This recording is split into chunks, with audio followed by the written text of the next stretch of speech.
All right, so the next one we're going to cover is beliefs. So I talked to you a bit about beliefs before. It's like limiting beliefs, empowering beliefs. So it's like your self-image of yourself, like how you see yourself and how you make your decisions and what you think your ability is. So what are your beliefs? So they're like how you view the world and exist in it. It's like that's what beliefs are. Well, how you view the world and exist in it are greatly influenced by your beliefs. So what did you hear growing up? What did you see? You know, I told you before, if your parents told you, don't talk to strangers. Or a big one for me was like teachers told me I wasn't good at maths. I think that's a huge one. And then you say, well, I'm not good at maths. And then that becomes you as a person. It's just, you see yourself, well, Sam, he's not good at math. You know what I mean? And then whenever you go to approach anything with math, it's just like, whoa, I think with people, sometimes they are born with, ability is something you're born with a bit, but for the most part, I think it's honestly just your beliefs. Because when I was growing up, school in New Zealand, the grading system, it pretty much only favours math. So and they grade your classes from A class down, and they pretty much only use math to do it. And because I wasn't good at math, I never got put in, I got put in the dumber classes. And so I just thought I was stupid and thought, best possible scenario for me, I figured was, just getting a job. And, I even thought maybe I'd just go work on a farm or something. That's honestly what I thought. And that's how screwed up beliefs are. Because if some, teacher that could be broke and knows nothing about life, when you're a kid, if you just mess up one little test, they can create that sort of future for you. And it's, that's why they're so powerful. And then I remember when I was at school, I somehow fluked some science exam just by common sense, because it was an early one, and I got the top grade in the class by accident somehow, because it was a basic exam. But when the teacher told me you're a star and everything, and the other students did, all of a sudden I was I'm so good at science, and I had a streak, and ended up topping science for 3 years, and thought I was going to be a dentist, So that's how powerful these things are, they can really drag you down, and they can, really build you up. And in business, it's pretty much all beliefs. It's when you go to send stuff in the mail, when you go to make a follow-up call, beliefs are really, really powerful. And often they're formed by things you did, or they're formed from childhood or experiences. And, just quick little exercise. You can just write it down, won't take long, but what experience do you remember that impacted your life so much that it shaped, who you are today? And there's often you can pinpoint it back to an experience. And it only takes once, that's the thing. Like I told you with the car incident, you can just watch a car accident happen once, but if you keep playing it over and over and over in your head, it's like you saw it happen 1,000 times. So see if you can just recall an experience. We won't spend too long on that. And so some beliefs have served you and supported you, but there are others that have, sabotaged you. So if your parents told you, honesty is important and, you should always be honest, that's a belief that will serve you because that's a very good thing to have. Or if you should work hard, those are beliefs that will serve you. But there's other ones that they were meaning well when they brought you up, but they've sabotaged you. So not talking to strangers, that was a meaning well sort of thing to install in your head back when you're a child, but not so much if you're going out into entrepreneurship. So beliefs are your stance on something. So if it's talking to strangers, your belief is your stance on that. It's either empowering, you feel good to do that. Some people just love talking to strangers, and some people will avoid it at all costs. And your identity is who you think you are, and your beliefs kind of make up your identity. So every person is kind of just, it's it's a bunch of beliefs sort of that form a person. And, you know, this stuff's so crazy because back when I was at school, like, I remember we had to make up a 2-minute speech, just 2 minutes. We got to use cue cards and stuff.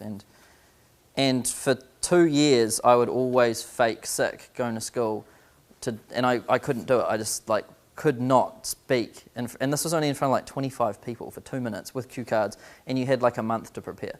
And I just couldn't do it, and it's because, you know, like, of the beliefs I had. But now, you know, I'm pretty much willing to just do anything, you know what I mean? And it's not, the only thing that's changed is the beliefs on it. So I said I was I had to have 5 or 6 beers before picking up the phone and calling someone to sell. I had to, you know, I faked being sick, not to go to school, to just avoid public speaking. Now I'm just standing up, you know, speaking for 3 days. I'm the same person, but the thing that's changed is my beliefs on different things. And so it's proof that this stuff, you know, really can be changed. What you are, what your belief or your stance on something right now is not like who you are for the rest of your life. So I talked to you about decisions is what you think you're capable of achieving. So, you know, one of my first decisions based on my beliefs and my identity was the best thing I could probably do is just get a job on a farm, you know. That's about all I'm capable of. And then science, all of a sudden I was like, I'll be a dentist. And then, you know, like, that changes with your beliefs. And it's actually, you make life-changing decisions based on beliefs. It's really important stuff.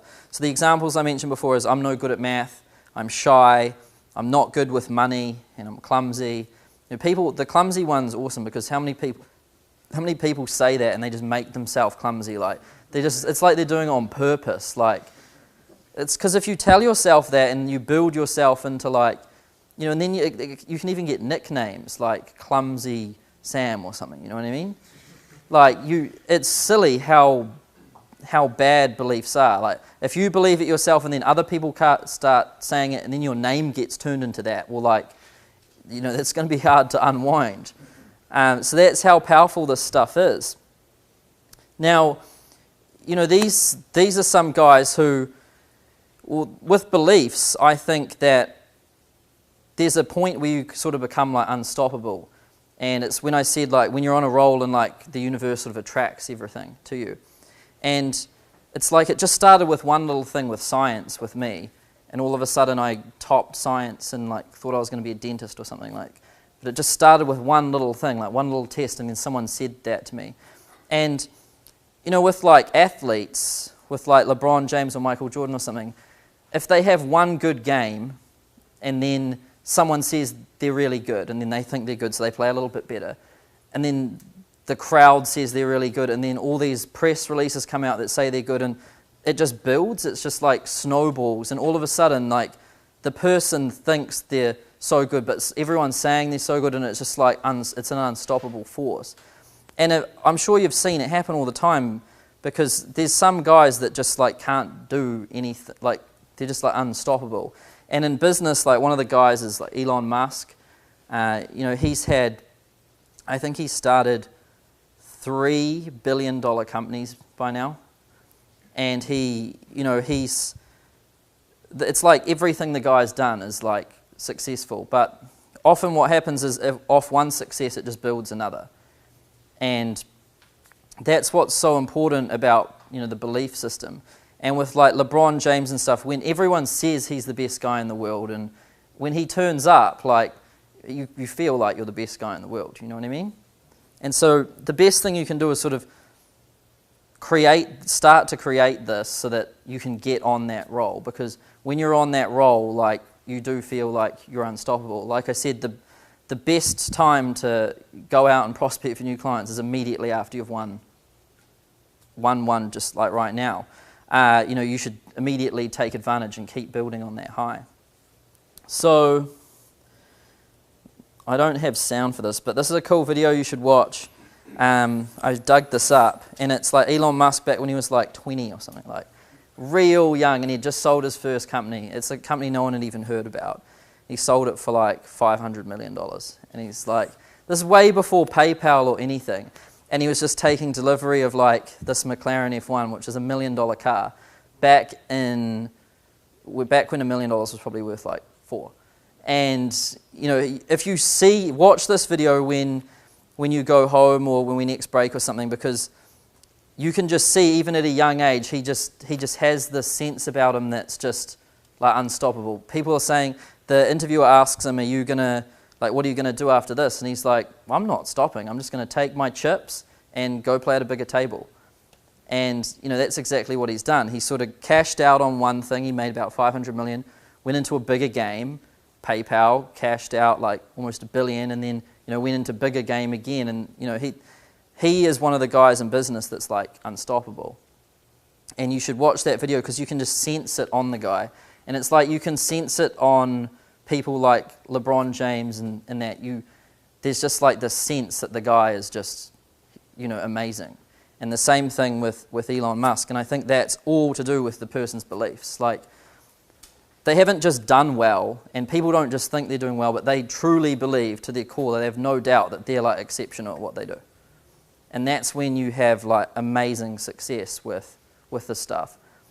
So if you're in a sales situation, in a consultation, like, it's not exactly a word that you say or anything, but another person can sense your beliefs. So it's kind of like, you know, you can sense if someone's really knows their stuff or not, regardless of what they say. And for example, if you sit down with Elon Musk, you know, you get this feeling with the guy. And that's true in consultations too. Even if there's no words around it.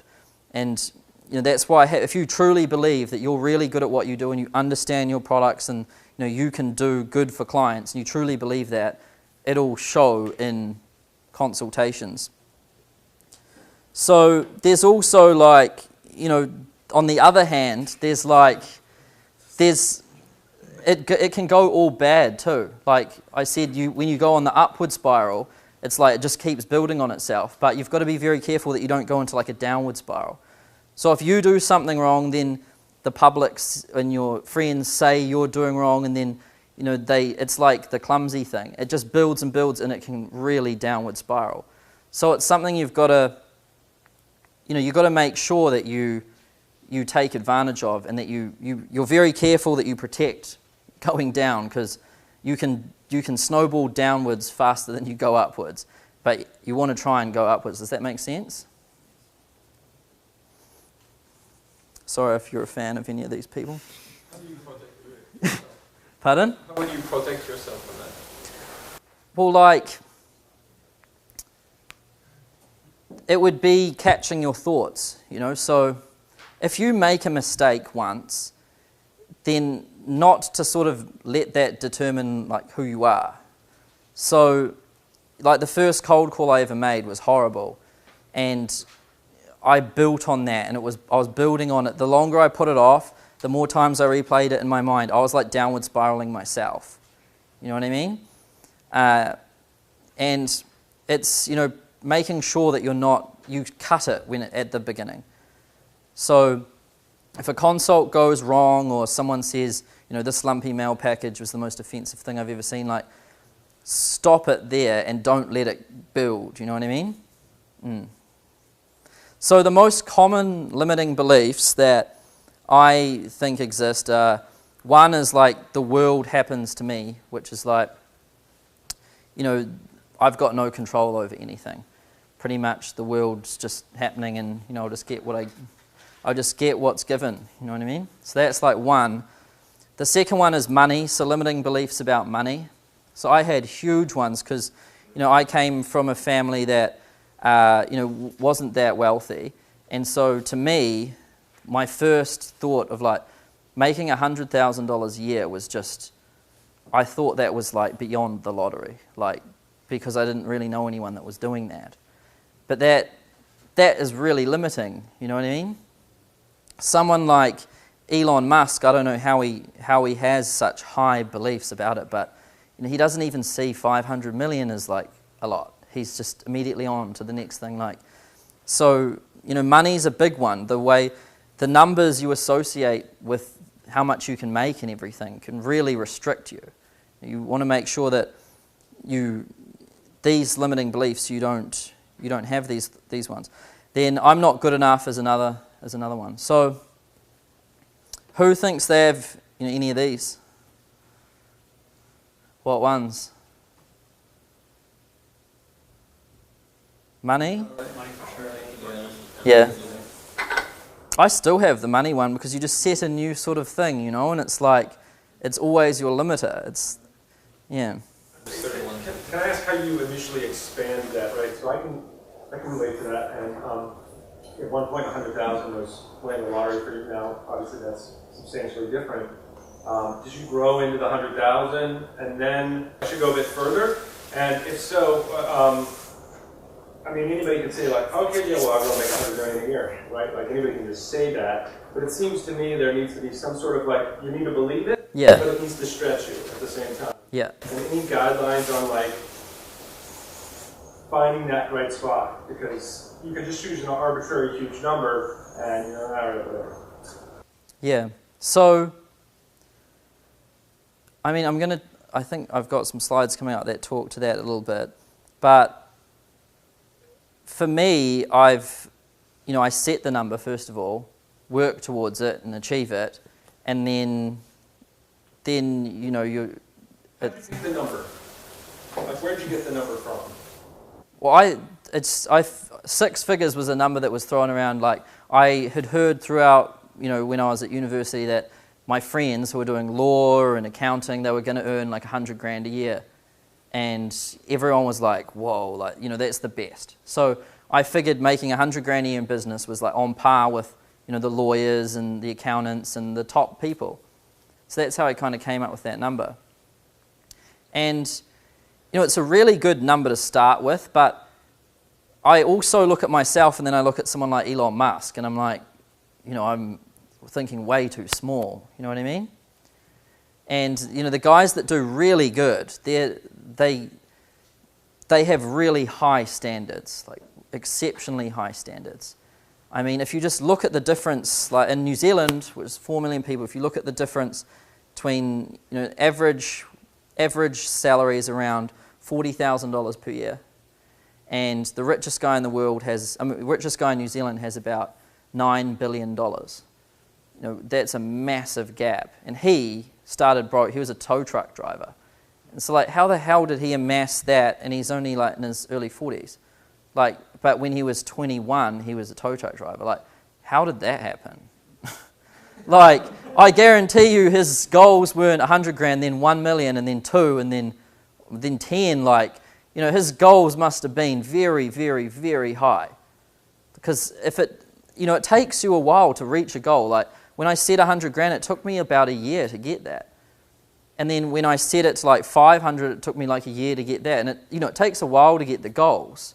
And if you keep doing these little incremental things, like, you're never going to end at someone like Elon Musk or someone like this guy in New Zealand who has, $9 or $10 billion.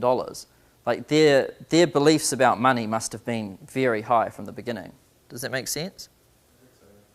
Yeah. I think somebody like Elon Musk or people like that may not have money goals in mind of other goals. I don't think money matters much to him because once he has $500 million, he doesn't care about preserving that. He wants to put it out and do something much bigger. So I think it's a slightly different type of goals than money goals, I guess. Yeah, so he's one of the guys that wants to like change the world, right? Yeah. That would probably be his goal more than making like $500 million. But, so then maybe that is, the thing with beliefs. Maybe you shouldn't have beliefs exactly tied to dollars. Maybe you should more look at, what sort of things would you have to do to achieve massive wealth. So I'll go into a bit of detail about these ones.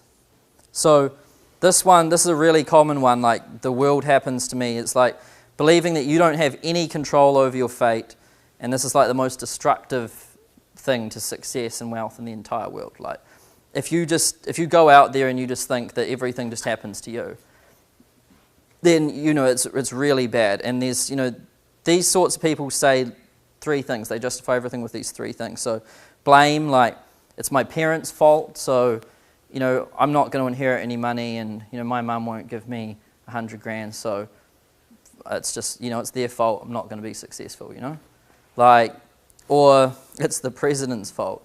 Like, I hear that one all the time. And the other one is, justifying it. So it makes sense. It's because of X, Y, or Z. This is why I'm like this. I didn't get sent to a good school. I didn't start early enough. It's therefore I can't have anything. And then the complaining one, which is, we need different laws, we need different benefits, we need more of something or less of something, like just complaining about all the factors. So these are the sorts of really bad things that you never want to do, because you can't change any of that. Like, these are your circumstances, and they are what they are, and there's absolutely no changing it. And people that say these things, I've honestly found, because I always listen to conversations everywhere I am and sort of see and think about what people's mindsets must be like. And quite often, like when I hear people say things like this, they're often like, they even look kind of miserable. So they kind of look not very excited and kind of drained, and they're often in places like eating McDonald's and things like this, and or gambling or drinking or doing something destructive. And like that's kind of like how they've justified things, and this is kind of what they just see their life as. Do you guys see what I'm trying to say here? Yeah, so that's like the most destructive limiting belief I think there is this one here, because it's like, I can't, the world happens to me, I'm just going to, just exist and see what happens, and it's everyone else's fault. And so this is, probably the worst one to have. You definitely want to make sure you don't have that. And the way to sort of like, the belief you should have about, the world and everything is that you're responsible for your world, and you create your world and your own destiny. Like, the world doesn't happen to you. Sure, there are forces which you can't always control, but by taking action and moving towards what you want, you make your own way and attract the positive things in the universe. So, like, I'm sure I don't think we really need to drive this point anymore. Everyone in here knows that they create their own future, right? So that's, it's definitely something. If you don't fully believe that, then this is one of the limiting beliefs that you really want to focus on. Because I remember back when I was at school, when my mindset was like completely messed up, and it changed the way I looked at the world and everything. I thought the world happened to me, and it was because I wasn't going to get an inheritance, and I wasn't good at math, and it was all excuses. And then when things changed to the point where I actually started going out there and attacking things myself, I realized that this is all just, nonsense. So, bad money beliefs. So, I think everyone has these. So, people generally always have limiting beliefs about money. And, things like, I don't need money, or money is the root of all evil. Rich people are greedy. If I get rich, I'll change. If I get rich, people won't like me. I'm no good with money. Money is hard to make. Money is rare. Like, I remember when I was a kid growing up, all the cartoons, like, think of The Simpsons, like, the rich guy is Mr. Burns. He's evil, and he like releases hounds, and he's like, and then was there Scrooge McDuck over here? And then even think about those cartoons, the ones, I forget the name of it, but a lot of the time the rich guy is like the bad guy, right? And they try and make money evil, and I don't know why, it's just what culture does, and it's like... That's part of the base belief of society, is that if you have more money than I do, you must have done something wrong to get it. And I see it all the time, at this cafe that's in my office building, like when she's got the bill, because I've got a tab there, and at the end of each month she has the bill. When she hands it to me, I can see that she feels guilty. Like, she feels like she's doing something wrong asking me for money. You know what I mean? And a lot of people are like that. Because money's involved, or they've got to ask for it, or they feel like it's just really wrong and bad. And that really restricts how much money you can make if you can't even ask for it, like freely, when you've done nothing wrong. So how these beliefs are formed is, like just those cartoons, there's tons of them. If I did some research, I could list even more, but, The Simpsons and Scrooge McDuck and the other ones. And, so people have beliefs that money is bad. So maybe it's not how much money they're going to make, but that money is bad in general, and that any form of activity that involves money is going to evoke a guilty sort of feeling within you. So maybe when the consultation towards the close, you feel guilty and you feel like you're being nice if you just don't close. But that's so backwards, because if you close, you help that business, their business grows. You're doing a good thing by closing. And you know that logically, but if you have a limiting belief about money, it's hard to do. So I pretty much guarantee everyone will have a few of these. And if you do, you want to write them down. So if you think money is bad, or you have guilt around money, or you think it will change you, or anything like that, because these negative beliefs stop you from doing what you're doing, because in business you're making money, and regardless of what you're doing, if you possess these negative beliefs, you'll feel guilty and evil. So I definitely had some of these. And I didn't really replace them until I met and heard of, wealthy people that weren't evil and that were actually quite nice people, And that's when I kind of realized, well, it's not really what I thought, and that it's not a bad thing. Empowering alternatives for money belief is, money amplifies what and who you are. So, Hey Sam, the question I've got is, how did you, in your own mind, how did you go from justifying in your own mind $1,050 million website to 5,000 before you got into retainers and all of that? You've got someone in front of you before the table and you're trying to close the deal. And you look in the eye and you say it's going to be $8,000 for this product. And only a week ago you were asking for $1,500 for the same product. How did you make that jump? I'm struggling with that, let's say. So there was two sides of it. I'd say one side was that I saw it had been done by others, and it was being done a lot. The other one was that you can actually add that in value, and that you're not actually just, conning someone out of an extra $7,000. Like, if you actually know copywriting, you know the elements to a website that help convert, you add an opt-in form and an autoresponder and a call to action, that is value. It's not just a website anymore. So when I was just doing websites, it was, just putting it on WordPress, a theme, copy-pasting the words, right? That value is about $1,500. But if you're going to, write some copy, have best practices that you've researched, and, have a call to action, opt-in form, things like this, put testimonials there, you've added that in value, and you can charge that much money. Do you see what I mean? So then moving on to this other stuff now, like retainers and everything, the value's there. You have to see the values there. If you don't believe in the value, you won't be able to sell it, or you won't be able to sell it very well. So seeing it being done is usually how it starts for me, because I'm always looking for the next level.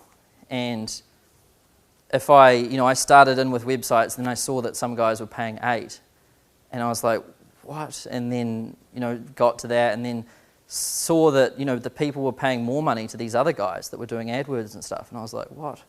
I want some of that.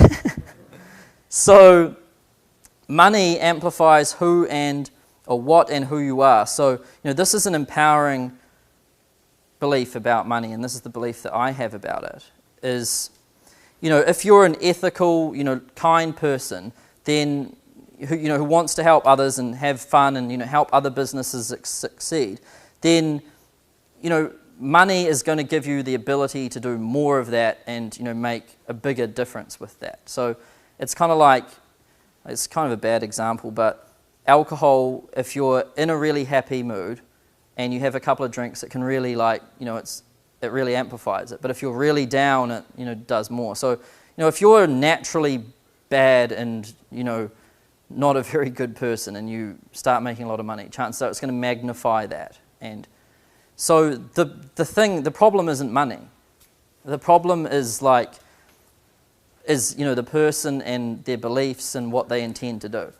So, provided you have good intention, money is nothing. It's just going to help you more. So that's the belief that I have, and that's how I kind of replaced the other one. Because, there's a lot of people out there that are really wealthy, and, money for them allows them to, eat healthier food, look after their families, give them good education, go on vacations, and then do other things like help other businesses with their companies, donate to charity, or help people in need. Like, it's a good thing, and these people are good people, and it's not like that. So, that is my belief about money, and that's how I swapped the other one. So, the main two were the world happens to me and money is bad, and these are things that you really want to make sure that you've got straight. So, there's tons of limiting beliefs that people have, and I showed you a couple big ones, and the first step is to identify that you have one, and it's quite easy to do that. They're things. So if you have difficulty in doing some sort of action, then chances are there's a limiting belief there, and you've got to sort of think how and what situation caused that. So here's the process. You identify it, write it down, and dissect it. So think back, like what situation in my childhood could be to blame for this, and then look at how it's damaging your life now. So if you think money is bad, or if you think the world happens to you, then it's like seriously hurting your life and your potential. And then so you write that down, and then you look at how your life would prosper if you didn't have that belief. So if you didn't have those limiting beliefs, what would life be like? And then you construct a new one, and then you let that empower you, and that's the one that you really absorb. So this stuff's does this make sense? Or it's always risky business with this mindset stuff, eh? So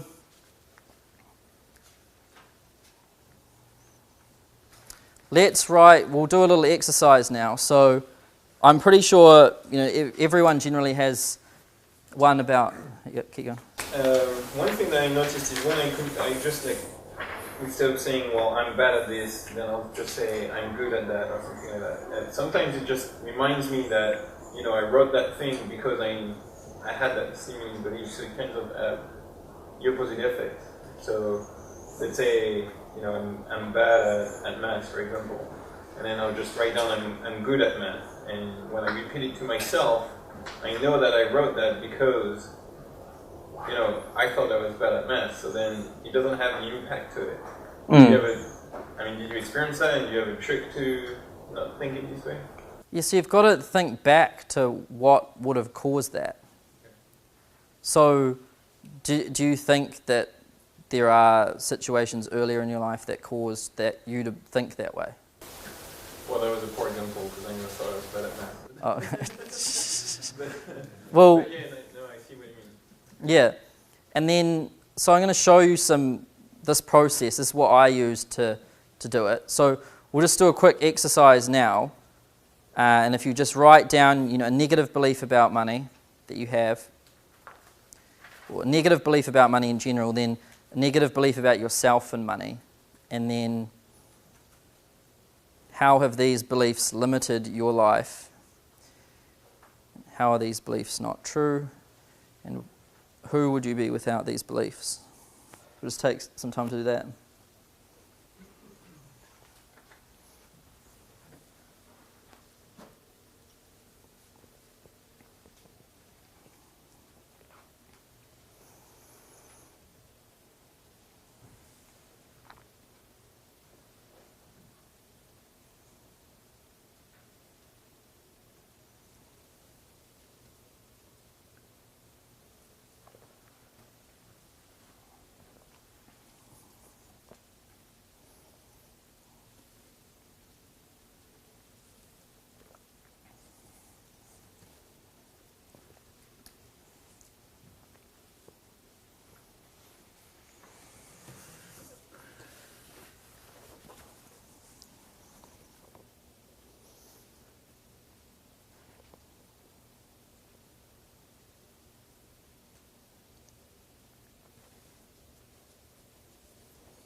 Do you need more time, or is good?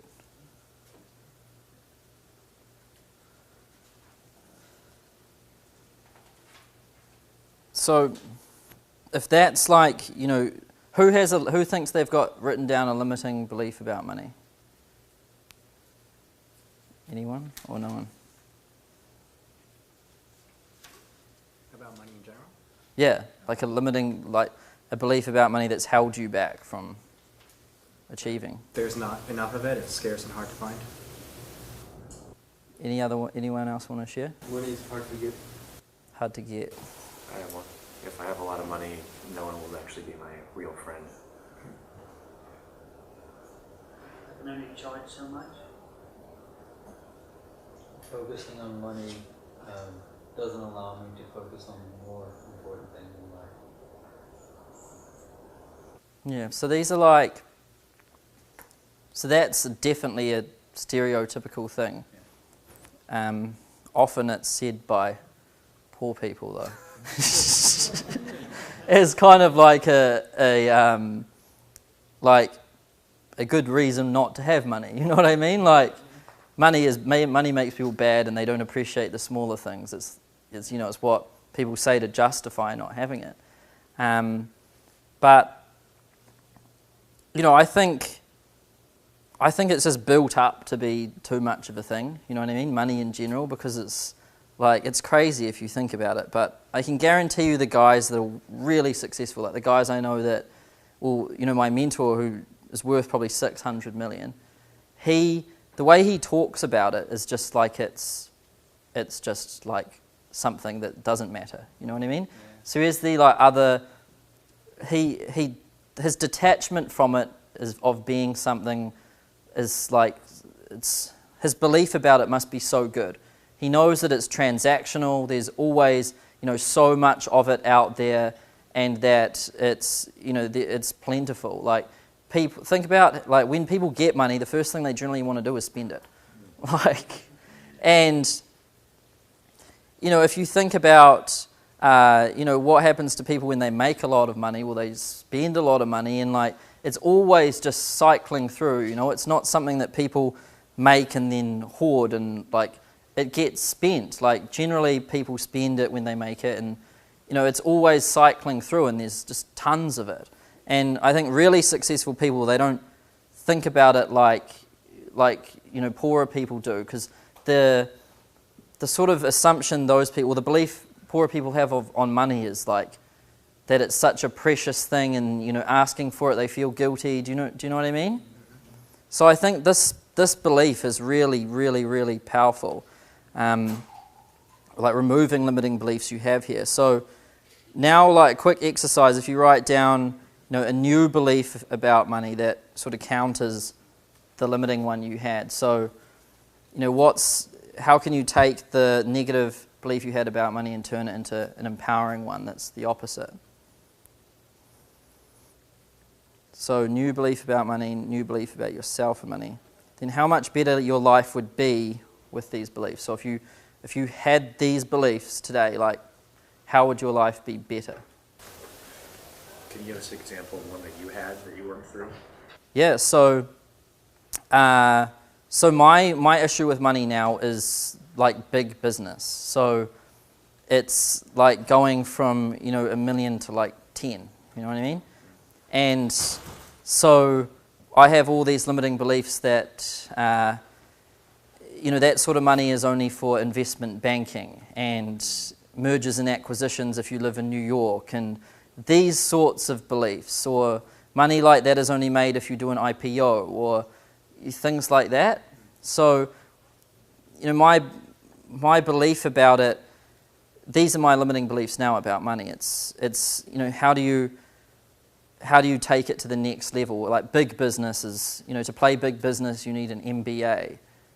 Things like that. So to play big business you need to be in San Francisco and have gone to Harvard and raised capital. All these sorts of things I find definitely limit me a bit when it comes to working, because I go to work and I feel like, am I working on the right thing? Will this vehicle take me to that level, or am I just in the wrong vehicle? Do you know what I mean?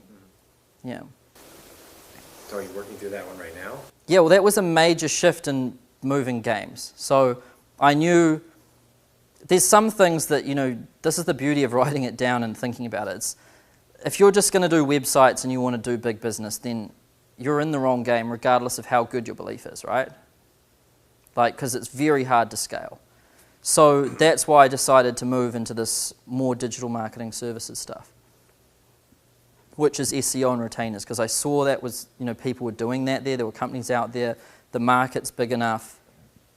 And, I'm working on the beliefs too. So that's, an example of mine now. How much better would my life be with, these beliefs? Well,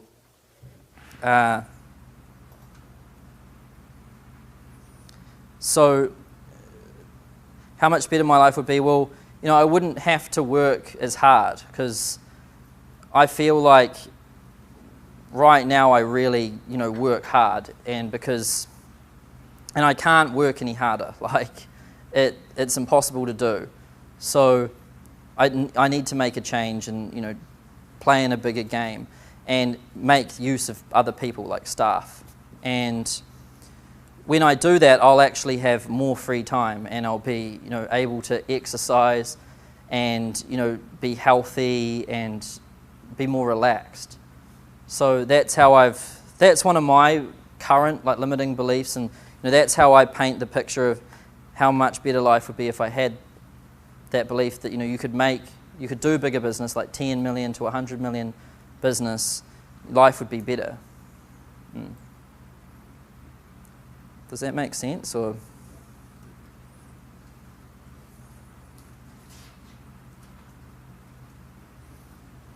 so is everyone done with that one? Cool. So now we'll just do, for 3-4 minutes, just list some beliefs that you think are holding you back. So we've covered money, like the world happens to you, or I'm not good enough, fear of rejection, fear of failure, fear of talking to strangers. What ones do you think you have? Just write them down.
Does anyone want to share one of theirs? You don't have to if you don't want to. I'm dyslexic, so I struggle with writing on the laptop, computers. And so one of my limiting beliefs is I need my business partner to do the writing for me, and I dictate to her. And so that's a limiting belief. And I know I can actually write pretty good, so I don't want to. That's my thing. Sometimes I have him do emails for me. I dictate to him, but that's wasting time. So. Do you think you can change that using the process we talked about? Yeah. Anyone else got something? That one, it's kind of particular to what everyone has. Having customers and clients, so I think customers will leave me because they don't have the best products or solutions. So fear of losing customers. So that's kind of a fear that you're not good enough, is it? Good enough to keep customers? I think so, because when I first wrote it down, I said leave me, but it's really like leave my business, right? Which is kind of interesting. That's how it came out. What did you grade yourself as for knowledge on products and services? Oh, pretty low. Okay, yeah. So that's the cool thing about this is if we can pull that up and then put in some practice to. So tomorrow, if we cover all of this in detail, we strengthen your knowledge on these things, and then we create some new empowering beliefs. That's how we can probably fix that kink in your armor at the moment. Does that make sense? Yeah, it also has to do with like my SaaS products. So, yeah. All right, you go on? Yeah, so I have a fear of being the sneaky sales guy when asking for a sale. Yeah. I want to be kind of the good guy and be like, I'm not here for your money, but that's just... Just think about in every movie, right, that car sales guy. Like, he's wearing, like, this mustard checked jacket, and he's got, like, greasy, slicked back hair, and, like, he's, selling a car that, could hardly be towed out of the yard to this poor, innocent family, like, why? It's another thing that society does. Like, salespeople are bad. Like, that's just what they say. And it's true if the guy is selling something that's bad, right? Like, if you're selling something that you know is faulty, then you are a sleazy sales guy, But provided what you're selling is actually, good, and it actually helps people, then, that's how you sort of have it. How many deals have you got so far? Okay. So that's a belief that really strengthens when you see results for your clients, It's something that you should practice in your imagination, like imagining results for others, seeing, other guys here get results for their clients. That's how you'd help that belief. But you can't expect it to fully go away until you've seen it happen yourself, A good way to counter that is, offer a guarantee. Like, if you're unsure and you say, well, if it doesn't work out, I'll give you your money back. It helps, because you're not really the sleazy sales guy selling the car that can't go out. It definitely doesn't do that. You know what I mean? So if you offer a guarantee, it's a good way to feel good, because if you don't deliver the value, that there's no hard feelings. Yeah. I look hiring like somebody who ends up just kind of ruining your business. Like you hire someone to be like a project manager, and they like go AWOL or just like send a bunch of nasty notes to your clients and like hurt your business in some way as you're trying to grow it. So you say not being able to trust other people with your business as you grow. Basically.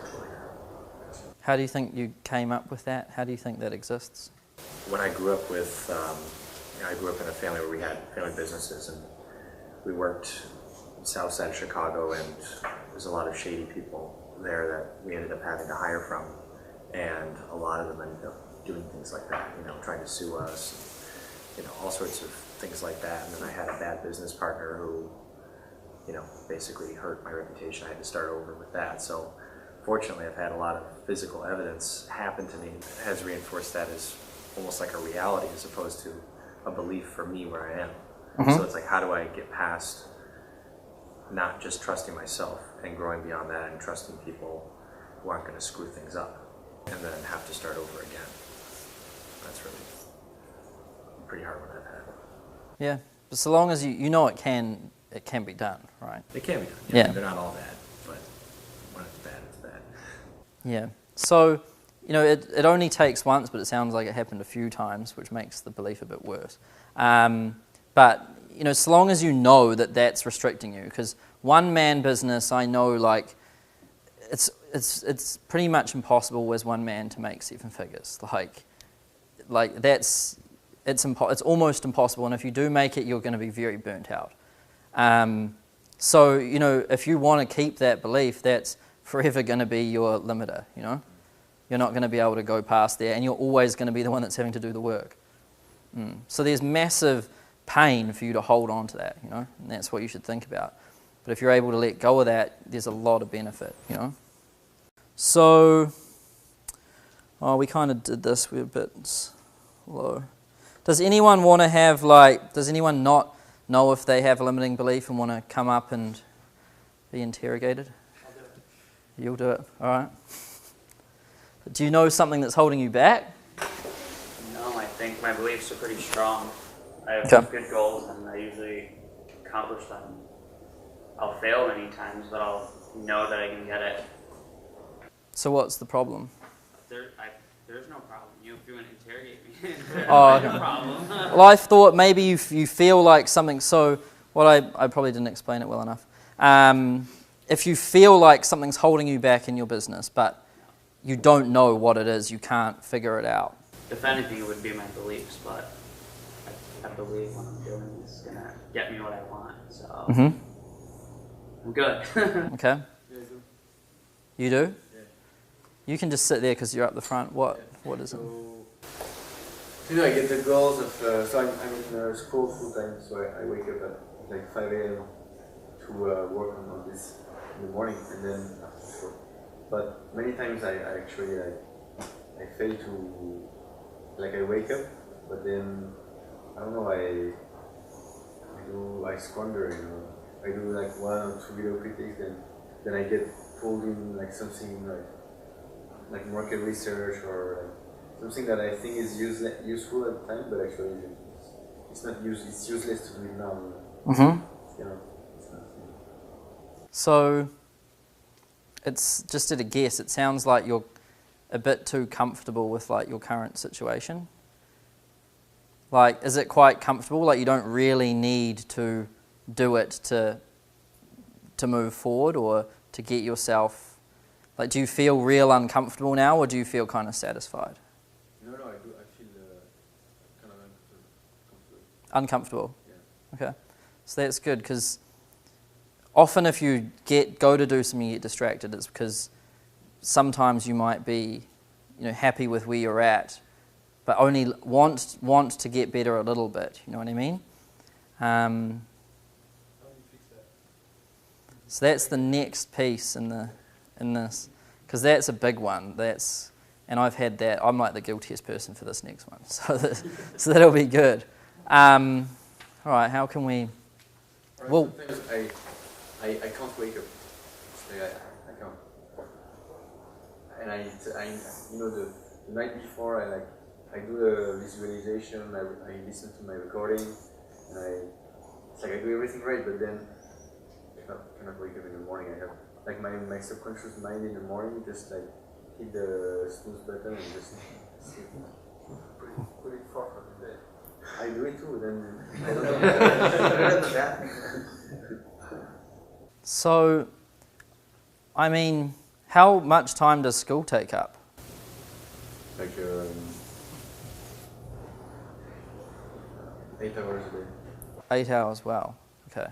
So, you are genuinely tired. Like, that's one thing. It's not just mindset, because a lot of people, like if you've got to do 8 hours and then focus on this, it's hard, Yeah. Something I struggle with is like, should I, push and just like get like 5 or 6 hours of sleep and just like, try. This is something I don't know if some of you have feedback, like, would you like,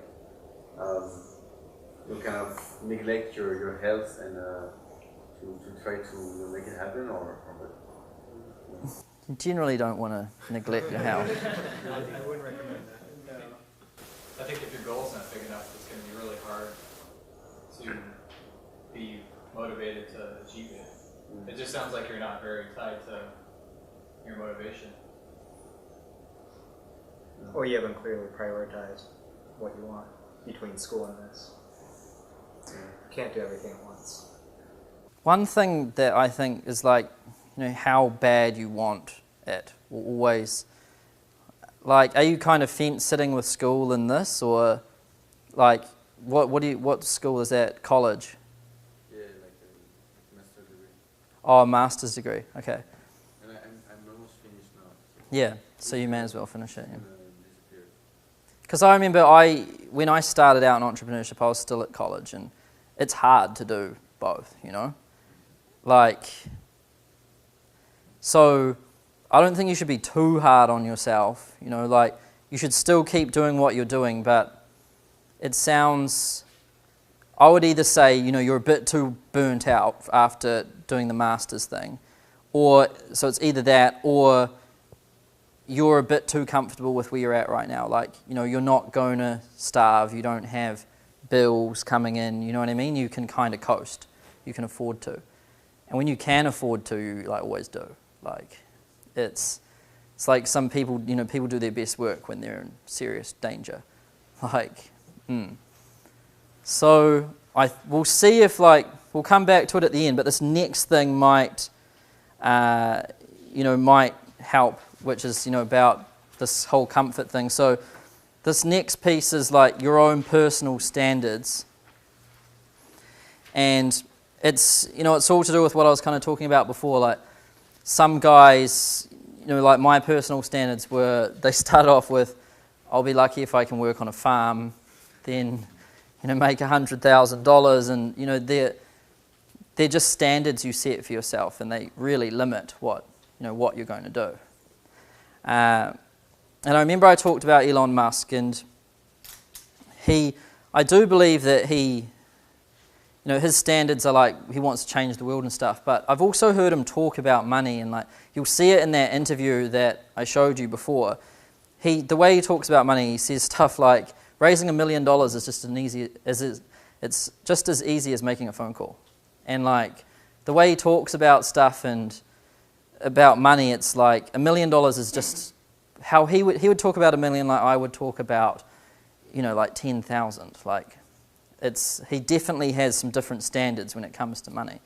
And this is what this topic's all about. So your standards are what you will not tolerate less than in your life. They're the musts you choose to live up to, and you will not accept anything else. So, you know, some people will say, like successful people, they might say, I will not have less than $1 million in the bank at all times. It's like their panic number.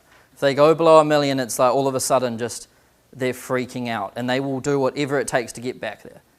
And, you know, I know these numbers for myself in my own bank account. Back when I was, you know, starting out, it was like $1,000. Like, and then you always have these numbers, and I think those numbers are what your standards are. Like, whenever you go below it, all of a sudden you just like there's a fire lit beneath you to just get back to that comfort zone, right? And, you know, low standards are the people that say, you know, I'm just happy making 50 grand a year. If someone says that and that's, you know, their standard, then that's just what they're going to do. And, you know, you'll always work to meet your standards, but the problem is most of the time they're set way too low. So, like I said, I set the goal at 100,000. It took, you know, a year to get there, and I got it. I changed the next one. It's never, to be honest, it's always this. Sometimes it's easier to achieve. It was probably easier to go from 100 to 500 than it was to go from 0 to 100. So like, and it was done in a shorter time frame. And, you know, from 500 to 1 million was easier again. So like, I think people, when they set their standards too low, they really hurt themselves, you know. So 10 million is going to be a breeze. Yeah. Well, I said it here, right? And we've got to see what happens now. Doesn't that kind of work against you too if you're trying to scale?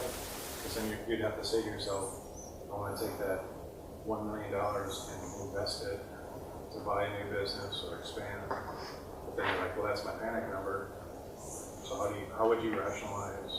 So I think so it's easy to visualize a comfort thing by a number in the bank, right? But the way you should look at it is income, not number in the bank. Because, for example, if the business needs $1 million for a very good, like almost guaranteed opportunity, but you won't let yourself go below a panic number, that's bad, right? So you should base it on income, not really on number in the bank. But it's easy to identify what your panic number is by the number in your bank, because almost everyone has one of those.